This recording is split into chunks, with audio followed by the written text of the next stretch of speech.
Alright, next we're going to cover internal storage areas. We have covered external storage areas in another video, but let's talk about the internal. So we're going to go through a few different areas. Currently we are in the bathroom, so I'm going to move from the rear of the coach to the front. Here underneath the sink we have a little bit of storage. We do keep the trash can down there. Toilet paper, other potential bathroom essentials are down in that area. Alright, next up we come up to the basically the medicine cabinet in the bathroom here. So pop that open. There's a few things in there now, but that's just a little bit of hand soap, a med kit, and a fresh toothpaste should you have a need for that. So we like to include a couple of few things that sometimes small things get forgotten, so those are in there for you. But yeah, just 3 shelves here. These all stay in place. Don't attempt to move them or anything like that. So just a little bit of space, but it is decently deep for a small bathroom medicine cabinet. So that's that. So that's all from the bathroom, pulling out of there. Moving our way, working our way kind of along the driver's side of the coach here. We have the sort of the wardrobe, I would describe it as. So if you open this up, you've got a good solid bit of space here. Some of the things that live in here are the coffee maker, so feel free obviously to use that. It is a Keurig. Most people are familiar with how to use it, but we do cover it briefly in another video. There's some hangers in here.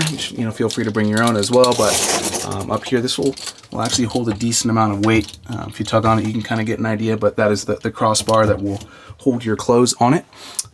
So you definitely have plenty of length here, to really hang your clothes, and feel free to move these, to another area should you need to, as long as they're tucked away safely, especially as you're going down the road. But a lot of area there. That's probably the biggest internal storage area that exists. So you can get things stacked vertically. You can really get in there. So that's that. Go ahead and close that up. Again, all positive locking. You'll feel that they do lock pretty tight. It takes a good tug to open them up just so that they don't swing open as you're moving. Next up would be this drawer here. So there's a series of 3 right below that wardrobe. So these are nice and deep. They do shut and close pretty tight as well. So you can pop, sorry, not 3, there are 2 total. This one's a little bit smaller in terms of overall depth back there, but still pretty big. Okay, so you got 2 drawers below the wardrobe. Then you're kind of officially from there moving over into the kitchen / galley area. So we'll start down below. Got a drawer here. We always include some basics, so there's a little bit of silverware stuff there. Below that, some more kitchen essentials, soap, scrubbers, things of that nature. Below that, a little candle there for potentially for outdoors or for bugs. Again, feel free to move those as you need to. Those do not have to have a permanent home there. We can always readjust and rearrange that stuff once it comes back. So these are all available to you for storage. Moving on, above that, you've got this whole area here. This is a push to open, so you actually have to kind of push it. You'll feel that latch unlock. And then there is a lot of storage up here. So it's a good deep area, large area from side to side. You should be able to get things in there, stack them, include some things for you. And then of course, feel free to bring your own and rearrange it as necessary. And that's that. So you can just kind of push it, close it, and that will lock in place. This one doesn't, it's kind of, if you weren't looking closely, you wouldn't really notice that this is also a spot here. So right next to that one, again, we're right here above the gas burners in the kitchen. You just roll down the latch underneath here, and this will open up. In here we have, again, a few more things: paper towels, mostly kitchen essentials, some wipes, tin foil, some sanitizing stuff in there. So feel free to rearrange as always. Close that up. Okay, working our way around here, we do have the sink here in the kitchen, and right below there's some space taken up by some of the plumbing, but it's a good amount of storage. So there is another trash can here that we obviously supply. There's a little broom and dustpan back there, small one, and then a little cooler here that we supply as well, just so you can grab that and go if you don't happen to have one, and throw some stuff in it, go down to the beach, whatever. Also underneath here we do have some plumbing. There's also a little door down here. You really won't need to access or deal with too many of this. All the maintenance is of course done by us, so we will cover some other things in separate videos in terms of micro maintenance that you might need to do if you have an issue, but in general we're covering storage here, so there really shouldn't be much that you have to do. So that's it. Storage down there if you need it. And following along this side of the driver's side of the RV. We're moving next to above the kitchen. Table is down right now, or not kitchen, I should say dining room. Table is down right now. Normally it's in its up position, but we're going to go ahead and hit this positive locking button here, and the handle will come out. And you go ahead and pull that up. It'll stay up in place. And currently a fly swatter in there, but there is a decent amount of storage in there. So again, it's kind of semi-deep on this side, a little bit shallower over here on this end, but you can definitely get some things in there, keep them tucked away. Close and lock. Moving around to the next area here. Let's go ahead and get some light by popping open the skylight. Here we go. All right. So again, positive lock, pull. If this one does not stay up, so you can see there's not an actual spring-loaded hinge there. It's just kind of a loose door. So you'll kind of have to hold that up if you need to, be loading things in there extensively. But there is a substantial amount of room in here. It's kind of the top portion of the van above the driver's side. So you can kind of see where we're at now, right? This is the driver's seat, cockpit area, and then right above that, above kind of this driver's side window is where we're at currently, and that's where this is. So it is very deep. I mean, obviously it kind of goes dark in there, but I can get the camera in there, the whole camera, the whole rig, and it goes, back in depth. It goes to the left over here, goes to the right over here. Obviously, kind of be cautious what you put in there because it could be potentially tough to reach if you stick it way back, but it's definitely handy to have that storage space, and it has come in handy for us. So lock that up. We're going to swing around to close this for light.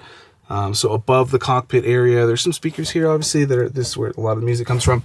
And then you can kind of put some loose things up here if you need to, generally when you're stationary.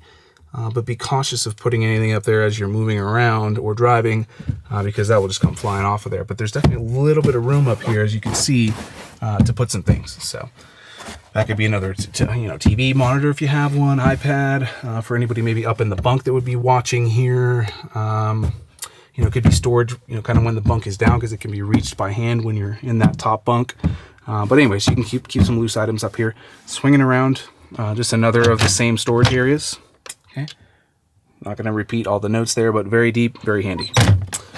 All right, coming back here, if you remember, this is where the TV is at, so this is actually not storage. You could probably get some things in there if you really needed to, but would caution you of putting anything in there. Really, there's just not a whole lot of space. It's all really taken up by the TV. Okay. Next up, we're going to swing around here to just next to the entry door. So right here, you can see we've got microwave, radio, and right below that, there is effectively a pantry area. We've got a few things in here. Right here, we have some lanterns that we provide in case you need those.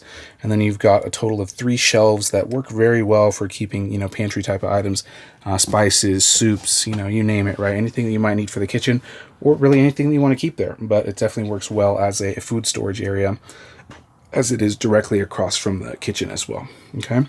Inside of here, you also have your master controls and levels and meters on your one place, which is covered in another video, tank heater, and then the switch for the TV, which generally always stays on.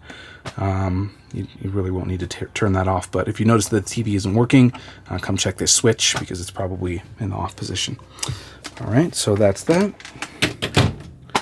Swinging around, we're going to come back into the sleeping area here, into the bedroom. So in terms of storage in this bedroom area, what we have mainly is 3 main storage areas. They're all located above the bed, as you can see here. So 1, 2, and 3. Okay, so we'll start with 1. Again, roll that latch open and then swing the door up, and it will stay in its locked position. There's a good amount of depth in storage there, and you can get plenty of stuff in there. Next, moving on to this storage area. It's just, they're right next to each other, 2 separate doors, but it is one large space so that you're aware that it is not divided. Okay. So what you'll see up here, actually, at the moment, which we do kind of keep in the coach, is this is a plug-in heater. So it's really quiet. It's also atmospheric. It's got a little, I'll cover it in another video, in the accessories video, but it's got, a little fireplace effect that goes on it. So it's definitely, nice vibes, and it'll also keep the coach warm, especially on a night that's not excessively cold. If you're in the 40s, 50s, 60s, and you want to warm up a little bit, but you don't want to have to turn on the full furnace, and you want a little bit of atmosphere, it's a great option. We love to include it. So that is a little space heater, effectively, is what that is. And then you can actually kind of catch a glimpse of it. Let me pull this back out of the way a little bit. But there's actually more depth back there as well. So you got this, the whole length of this area, as well as more depth back there to kind of tuck things back in. Okay, close these. And then swinging all the way around here to right above the head of the bed, we'll lift this one up. This is where we currently have blankets. We have a heated blanket that we can include for you should you opt for that, as well as another extra blanket here. And then of course that does access to tuck back into that area that we were just looking at. So technically it's all connected all the way around, but this is just another storage area here. There's also of course a shelf that if you turn these little reading lights on here for some extra light. So that shelf back there is also a place where you can store loose items. Again, don't want to keep anything important up there as you're moving or going down the road, but definitely a little bit of storage there. Now it's not a very strong shelf, just to be honest, so don't put anything terribly heavy there or weighty, but you know, books, phones, things you want to keep stored there definitely work well there. And then there is a 120 outlet here. Technically there's actually 2 plugs on that outlet, so that works well also for plugging in devices, but we're focusing on storage. So yeah, that's all the storage inside of the coach. And then of course you got a little bit of exterior storage as well. So that pretty much covers it.